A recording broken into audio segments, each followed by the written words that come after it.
Hello बच्चों, कैसे हैं आप सब। आशा करते हैं आप सब अच्छे होंगे और आपकी तैयारी भी अच्छी होगी। और इसी तैयारी को चेक करने के लिए हम आपके लिए लेके आए साइंस का टेस्ट नंबर 2। अगर आपकी तैयारी अच्छी है तो 40 में से 35 क्वेश्चन आप सही करिए। अगर 35 से ज्यादा क्वेश्चन अगर आप सही करते हैं तो आपकी तैयारी अच्छी है। अगर 35 से कम क्वेश्चन सॉल्व करते हैं तो तैयारी में अभी भी कमी है। तो शुरू से लेकर अंत तक टेस्ट देखिए, क्वेश्चन को सॉल्व कीजिए और लास्ट में कमेंट में जरूर बताइएगा कि हमने भैया इसमें इस टेस्ट में इतना स्कोर किया है। तो चलिए बाबू लोग, बिना किसी देरी के शुरू करते हैं आज का टेस्ट। पहला क्वेश्चन, ग्रेफाइट होता है। हम सब जानते हैं कि कार्बन के 3 अपरूप होते हैं। कार्बन के 3 अपरूप होते हैं, जिसमें से पहला होता है आपका ग्रेफाइट, सेकंड होता है आपका हीरा और थर्ड होता है आपका फ्लोरीन। फ्लोरीन या फ्लोरीन बोलते हैं। ग्रेफाइट जो होता है बच्चा, ध्यान रखिएगा, यह विद्युत का सुचालक होता है। विद्युत का क्या होता है? सुचालक। लेकिन हीरा जो होता है वो विद्युत का कुचालक होता है। हीरा क्या होता है? विद्युत का कुचालक होता है। ये आप याद रखिएगा। तो क्वेश्चन है तो भाई ग्रेफाइट क्या होता है? तो विद्युत का सुचालक होता है, good conductor of electricity. Second question है आपके लिए, निम्नलिखित में से कौन सा धातु अधिक अभिक्रियाशील धातु है? ये रहे आपके option Mg, Ca, Na, K। तो भैया सबसे ज्यादा अभिक्रियाशील होता है सोडियम और पोटासियम। तो देख लीजिए दोनों में से कौन सा ऑप्शन है। तो भाई सोडियम और पोटासियम दोनों है, तो सही जवाब है सोडियम। अगला क्वेश्चन, कमरे के ताप पर द्रव अवस्था में रहने वाला धातु कौन है? देखिए यहां पे पूछा हुआ है धातु। तो कमरे के ताप पर द्रव अवस्था में, लिक्विड अवस्था में रहने वाला जो है वो है आपका पारा। पारा को हम लोग बोलते हैं Hg। Hg को हम लोग बोलते हैं पारा। अगला क्वेश्चन, कौन सा अधातु कमरे के ताप पर द्रव में होता है? ध्यान रखिए, पिछला क्वेश्चन था आपका धातु, ये पूछा है कौन सा अधातु कमरे के ताप पर द्रव होता है? ब्रोमीन, पारा, तांबा, एल्युमिनियम। अगर आपने धातु अधातु पढ़ा होगा तो आप समझ गए होंगे कि ये तीनों जो है आपका धातु है। तो बच गया कौन? ब्रोमीन। तो ब्रोमीन है ऐसा जो कमरे के ताप पे द्रव रहता है। निम्नलिखित में से किस धातु को किरोसिन में डुबोकर रखते हैं? ऑप्शन है पारा, सोडियम, तांबा, सोना। तो भैया जो सबसे ज्यादा रिएक्टिव है उसे ही हम लोग किरोसिन में डुबा के रखते हैं, तो सोडियम। अगर हम इसे किरोसिन में डुबा के नहीं रखेंगे, मिट्टी के तेल में डुबा के नहीं रखेंगे, तो ऑक्सीजन के साथ अभिक्रिया कर लेगा। अगला क्वेश्चन, सबसे कठोर प्राकृतिक पदार्थ कौन सा है? लोहा, सोना, चांदी, हीरा। तो इनमें से सबसे ज्यादा जो कठोर है वो है आपका हीरा, जो कार्बन का अपरूप है। अगला क्वेश्चन, निम्नलिखित में से कौन सा पदार्थ ऑक्सीजन से संयोजन नहीं करता है? कॉपर, ये गोल्ड है, ये जिंक है, ये पोटासियम है। तो इनमें से जो है गोल्ड जो है कभी भी ऑक्सीजन के साथ अभिक्रिया नहीं करता है। बाद बाकी इनमें से जो भी है वो ऑक्सीजन के साथ अभिक्रिया कर लेता है। एक्वा मिश्रण में HCl और HNO3 का अनुपात कितना होता है? तो भैया HCl को बोलते हैं हम हाइड्रोक्लोरिक एसिड और HNO3 को हम बोलते हैं नाइट्रिक अम्ल या नाइट्रिक एसिड। इसमें से इन दोनों का अनुपात ध्यान रखेंगे 3:1 होता है। तो इसका सही जवाब है option A. Next question, helium कैसा तत्व है? अक्रिय, क्रियाशील, सक्रिय, उदासीन। तो ध्यान रखेंगे कि हीलियम जो है अक्रिय है, इनएक्टिव है, जिसमें आप हीलियम के साथ साथ आप हीलियम, नियॉन, आर्गन, ये सब तत्वों के बारे में भी आप जान सकते हैं कि ये भी जो है आपके अक्रिय तत्व है। हीलियम, नियॉन, आर्गन, जेनॉन, ये सब अक्रिय तत्व है। लाल तप्त आयरन पे जलवाष्प प्रवाहित करने पे कौन सा यौगिक प्राप्त होता है? तो भैया लाल तप्त आयरन Fe पे जब हम H2O प्रवाहित करते हैं तो ध्यान रखिएगा, बहुत ही जरूरी, फेरस ऑक्साइड आपको मिलता है और बाद में हाइड्रोजन गैस भी इससे विमुक्त होती है, निकलती है। तो ध्यान रखेंगे Fe3O4, बहुत इंपॉर्टेंट। नेक्स्ट क्वेश्चन देखिए, निम्न में से कौन सा आयनिक यौगिक है? Which is the following is an ionic compound. तो आयनिक कंपाउंड क्या होता है? तो हमेशा ध्यान रखेंगे धातु और अधातु की जब अभिक्रिया होती है उसी से जो बनता है बच्चा, उसी को हम बोलते हैं आयनिक कंपाउंड। जैसे धातु सोडियम है, क्लोरीन, अधातु जो है Cl, क्लोरीन है, इस दोनों की अभिक्रिया होगी तो क्या बनेगा? NaCl। तो ये जो है इसमें आयनिक यौगिक कौन है भाई? इस तरह का आप ध्यान से देखिए, इसमें C कार्बन है, H हाइड्रोजन है, दोनों अधातु है। C कार्बन है, O ऑक्सीजन है, दोनों अधातु है। N और H नाइट्रोजन और हाइड्रोजन, दोनों अधातु है, दोनों गैस है। बस यहां पे देखिए C A कैल्शियम, कैल्शियम धातु है, और Cl अधातु है। तो ये रहा आपका आयनिक यौगिक। जिसमें धातु और अधातु हो उसको हम आयनिक यौगिक बोलते हैं। पारे का अयस्क कौन है? Bauxite, haematite, magnetite, cinnabar. तो पारे का अयस्क जो इनमें से, ये ऑप्शन डी सीनेबार। सीनेबार को हम लोग HgS भी बोलते हैं। याद रखिएगा कि बॉक्साइट जो है एल्युमिनियम का है, हेमेटाइट और मैग्नेटाइट लोहा का अयस्क है। इन अयस्क से लोहा निकालते हैं, हेमेटाइट और मैग्नेटाइट से। बॉक्साइट से एल्युमिनियम हम निकालते हैं। क्यूप्राइट निम्नांकित में से किस धातु का अयस्क है? पारा, Hg, जिंक, कॉपर, एल्युमिनियम। तो देखिए क्यूप्राइट, Cu से ही पता चल रहा होगा क्यूप्राइट, तो ये कॉपर का ही अयस्क होता है क्यूप्राइट। इलेक्ट्रॉन के स्थानांतरण से बने यौगिक क्या कहलाते हैं? देखिए बच्चा, दो तरह का अभिक्रिया होता है। एक इलेक्ट्रॉन का जो है ना, इलेक्ट्रॉन का साझाकरण होता है, इलेक्ट्रॉन का शेयरिंग होता है, और एक होता है इलेक्ट्रॉन का स्थानांतरण होता है। जब इलेक्ट्रॉन का स्थानांतरण होता है, जैसे धातु और अधातु क्लोरीन का बनता है, जैसे ये धातु में सोडियम और ये क्लोरीन है, तो क्लोरीन के अंतिम कक्ष में क्लोरीन में कितने होते हैं? 17 होते हैं। तो इसका होता है 2, 8, 7, तो अंतिम में कितना है? 7। तो ये 7 ले लेते हैं, 1, 2, 3, 4, 2, 2, 4, 2, 6, 1, 7। ठीक है। सोडियम में कितना होता है? तो भैया सोडियम का परमाणु संख्या होता है 11, तो इसका होगा 2, 8, 1। तो अंतिम में कितना है? 1। तो अंतिम में मान लेते हैं 1।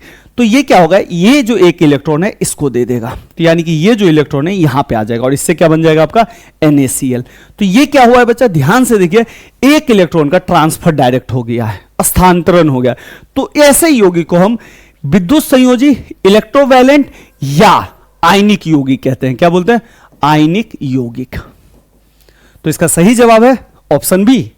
अगला, सीसा और टीन के मिश्र धातु को हम क्या कहते हैं? तो सीसा और टीन के मिश्र धातु को हम लोग बोलते हैं सोल्डर। तो ध्यान रखेंगे, ऑप्शन ए इसका सही जवाब है।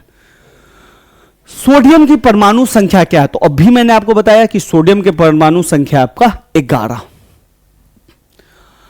स्टेनलेस स्टील में लोहा एवं कार्बन के अतिरिक्त अन्य तत्व रहते हैं। तो स्टेनलेस स्टील में ध्यान रखेंगे, लोहा और कार्बन के अलावा निकेल और क्रोमियम होता है। बहुत इंपॉर्टेंट है, ध्यान रखेंगे।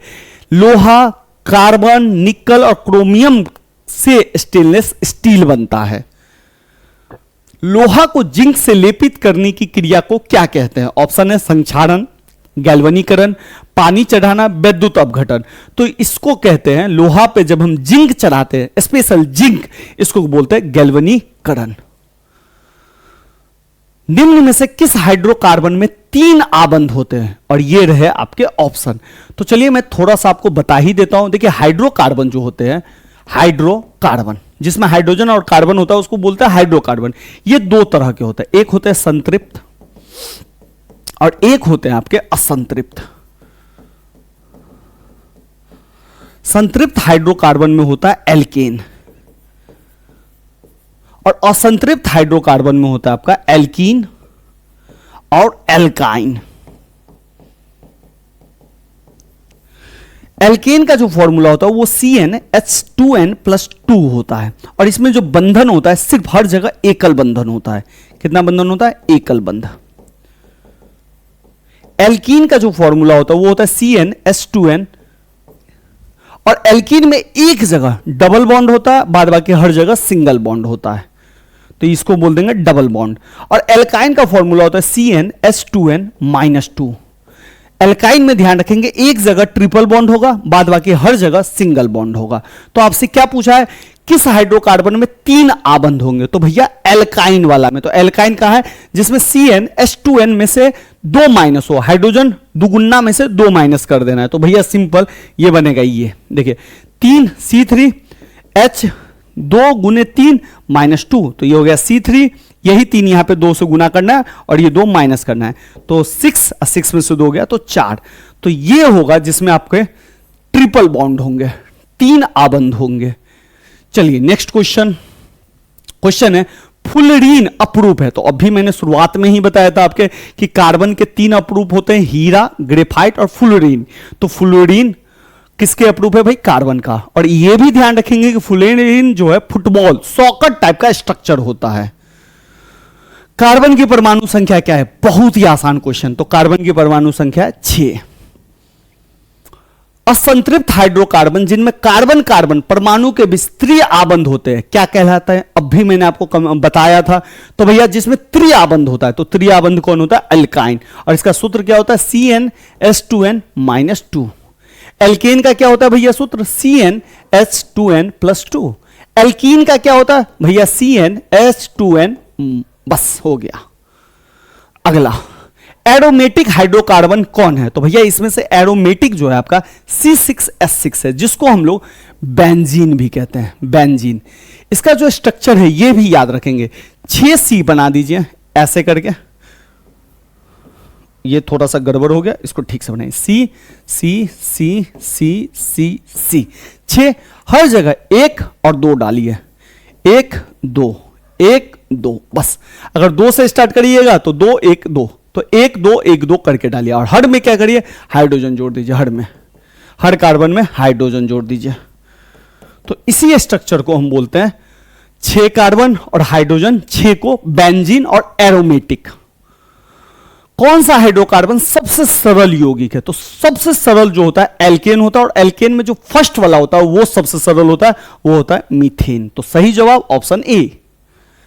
अगला क्वेश्चन, इथेन के एक अणु में कितने सहसंयोजक आबंध होते हैं? तो सबसे पहले इथेन किसका है? तो भैया इथेन का जो होता है फॉर्मूला C2H6 होता है। C2H6। अब C 2 बनाइए। एन समूह है जिसमें एकल बॉन्ड होगा, तो भैया ये हो गया। H 6 है तो इधर होगा 1 2 3, इधर होगा 3। अब देखिए ये हो गया 6, यानी कि हाइड्रोजन कितना है? 3। तो 3 बॉन्ड इधर हो गए। हाइड्रोजन इधर कितना है? 3 3 बॉन्ड इधर हो गए, बीच में हो गया इधर 1 बॉन्ड। तो सब हो गए 6 6 1 7 बॉन्ड हो गए। टोटल कितने आबंध हो गए? 7 आबंध हो गए। Option D. समझ गए हैं? कार्बन कार्बन के बीच में 1 और हाइड्रोजन हाइड्रोजन में 6, तो 6 1 7। नेक्स्ट क्वेश्चन, कार्बन हाइड्रोजन से संयोजन करके क्या बनाता है? तो कार्बन जो है बाबू हाइड्रोजन के साथ संयोग करके हाइड्रोकार्बन बनाता है। अभी हमने बताया था आपको hydrocarbon. Option B. Next question, OH का क्रियाशील मौलक कौन है? कीटोन, एल्डिहाइड, एल्कोहल या कोई नहीं? तो जब भी OH लास्ट में लग जाएगा तो समझ जाइएगा ये एल्कोहल है। तो इसका है alcohol. Option C. Next question, निम्नलिखित में से कौन सा युग्म समायवी है? तो समायवी कौन सा होता है? जिसमें आणविक सूत्र समान होगा, स्ट्रक्चर अलग अलग होगा, यानी कि सूत्र समान होगा। तो इसका जो सही जवाब है, अब देखिएगा यहां पे कार्बन 2 है, यहां पे कार्बन 6 है, अलग अलग हो गया। कार्बन 5 है, कार्बन 6 है, अलग अलग हो गया। यहां पे देखिए कार्बन 2 है और यहां पे भी देखिए एक कार्बन यहां, एक कार्बन यहां, 2 कार्बन। यहां पे हाइड्रोजन 5 है और एक 6 हाइड्रोजन। तो यहां भी देखिए 3 हाइड्रोजन और 3 हाइड्रोजन, 6 हाइड्रोजन है। ऑक्सीजन 1 है, यहां भी ऑक्सीजन 1 है। यानी कि इस दोनों का जो आणविक सूत्र है वो सेम है, बस स्ट्रक्चर अलग अलग है। तो इसे ही हम बोलेंगे आइसोमर या समावयव। नेक्स्ट क्वेश्चन, एल्केन श्रेणी के सदस्यों का सामान्य सूत्र होता है, एन समूह का है। तो भैया अभी आपको मैंने बताया, तो ऑप्शन बी। अगला क्वेश्चन, COOH क्रियाशील मूलक का क्या वर्ग होता है? कीटोन होता है, एल्डिहाइड होता है, अम्ल होता है, तो ईथर होता है।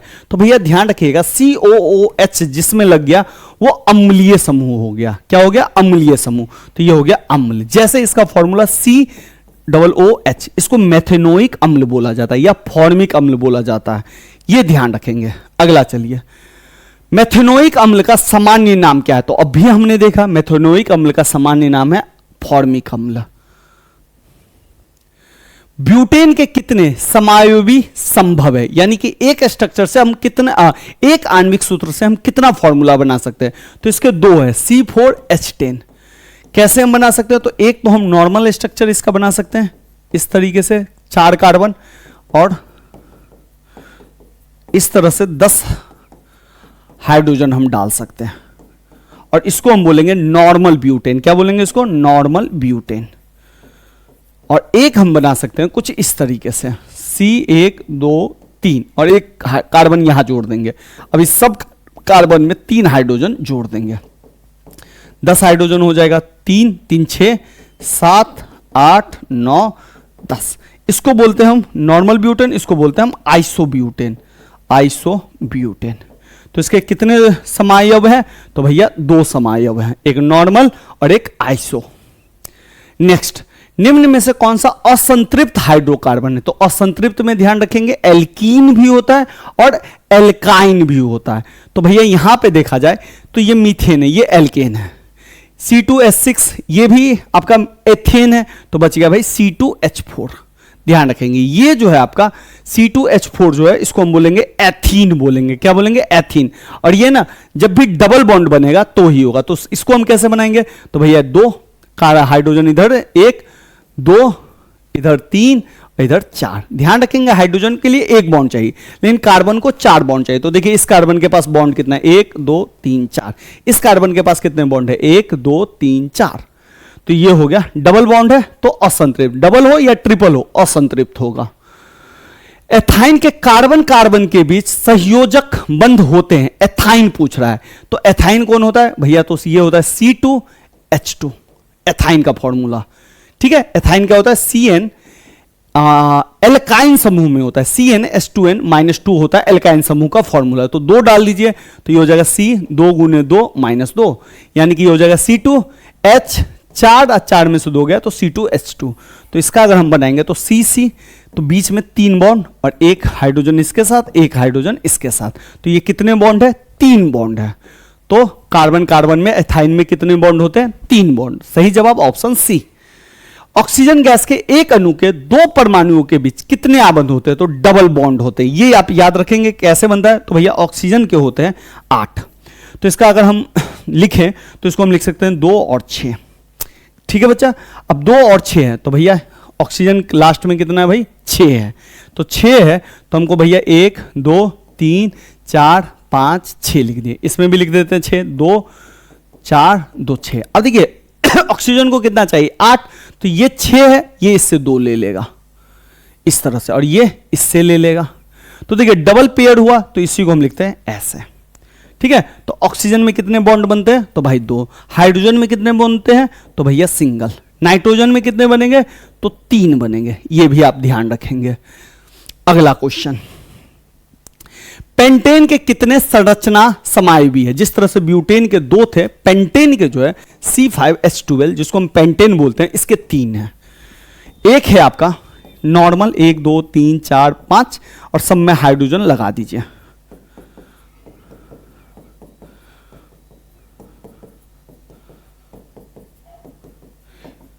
ऐसे बस हो गया। इसको बोलते हैं नॉर्मल पेंटेन। सेकंड है आपका 1, 2, 3, 4। एक कहीं से ब्रांच लगा दीजिए, यहां लगा देते हैं। अब सब में हाइड्रोजन जोड़ दीजिए। लीजिए हाइड्रोजन, इसमें भी हाइड्रोजन, इसमें भी हाइड्रोजन, इसमें भी हाइड्रोजन, इस कार्बन में भी हाइड्रोजन। बस हो गया। इसको क्या बोलेंगे? इसको नॉर्मल पेंटेन, इसको आइसोपेंटेन बोलेंगे। आइसोपेंटेन। एक और होता है इसका, तो 1, 2, 3 हो गया। एक कार्बन यहां लगाइए, एक कार्बन यहां लगाइए, कार्बन 5। अब सब में हाइड्रोजन जोड़िए। एक हाइड्रोजन, एक हाइड्रोजन, एक हाइड्रोजन। अब इसमें भी जोड़िए 1, 2, 3। इसमें भी 3, 1, 2, 3। ठीक है, इसमें 1, 2, 3। देखिए हाइड्रोजन 12 पुड़ गया होगा। तो ये होता है, इसको नियोपेंटेन बोलते हैं। क्या बोलते हैं? नियोपेंटेन। तो भैया ध्यान रखेंगे पेंटेन के कितने समायव होते हैं? तो 3 होते हैं। ऑप्शन बी इसका सही जवाब। नेक्स्ट क्वेश्चन, अल्कोहल में कौन सा तत्व उपस्थित नहीं है? तो भैया अल्कोहल का कोई भी देखिएगा फॉर्मूला, जैसे हम एथेनॉल बना रहे तो C2H5OH होता है। ठीक है, ध्यान से देखिए, कार्बन है, हाइड्रोजन है, ऑक्सीजन है, ये 3 चीजें, यानी कि कार्बन है, हाइड्रोजन है और क्या है? ऑक्सीजन है। तो भैया कार्बन होता है, ऑक्सीजन होता है, हाइड्रोजन होता है। तो अल्कोहल में कौन नहीं होता है? तो भैया नाइट्रोजन नहीं होता है। तो इसका सही जवाब है, नहीं पूछा है तो ऑप्शन डी। अगला क्वेश्चन, वनस्पति तेलों में होती है। तो भैया ध्यान रखेंगे, वनस्पति तेलों में जो होती है लंबी असंतृप्त हाइड्रोकार्बन श्रृंखला होती है। लॉन्ग अनसेचुरेटेड चेन होता है, जो आप इस तरीके से पढ़े होंगे, इस तरीके से। और इसमें जब हाइड्रोजन को जोड़ दिया जाता है तो ये कुछ इस तरीके से बन जाता है, इस तरीके से, जिसको हाइड्रोजिनेशन प्रक्रिया भी बोलते हैं, ये असंतृप्त है और ये संतृप्त हो गया। असंतृप्त क्यों है? क्योंकि भाई डबल बॉन्ड है। संतृप्त क्यों है? सिंगल बॉन्ड है। क्यों संतृप्त हो गया? कि हाइड्रोजन डबल जुड़ गया तो बट गया हाइड्रोजन इन दोनों के साथ। ठीक है, तो ये लंबी असंतृप्त होती है वनस्पति तेल में, ये बन जाता है वनस्पति घी। एसिटिक अम्ल का IUPAC नाम क्या है? एथेनोइक अम्ल, मेथेनोइक अम्ल, प्रोपेनॉन या कोई नहीं।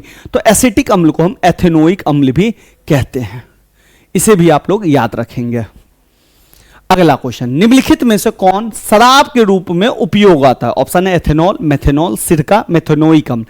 इनमें से एथेनॉल जो है शराब के रूप में हम यूज करते हैं, मेथेनॉल का यूज हम नहीं करते। तो एथेनॉल का यूज हम शराब के रूप में करते हैं, और जो दवाई उबाई में भी जो देखते हैं जो एथेनॉल होता है वो एथेनॉल ही होता है। ये था आपका अंतिम क्वेश्चन, आपने सारा जवाब दिया होगा।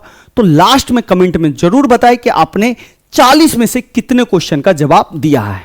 और अभी तक चैनल पे रुके हैं तो चैनल को सब्सक्राइब करें और अपने दोस्तों को जरूर शेयर करें। अगर इस चीज का पीडीएफ चाहते हैं आप, तो पीडीएफ के लिए टेलीग्राम का लिंक है यहां पे, टेलीग्राम का QR है, स्कैन कीजिए, टेलीग्राम चैनल पे आपको पीडीएफ मिल जाएगा। अगर कोई भी क्वेरी है तो इंस्टाग्राम पे आप मुझे मैसेज कर सकते हैं। तो चलिए बाबू लोग, आज के लिए इतना ही। उम्मीद है आपने 40 में से 35 प्लस जरूर जवाब दिया होगा। अगर नहीं दिए हैं जवाब तो आगे और भी जुड़े रहिए और मेहनत करते रहिए।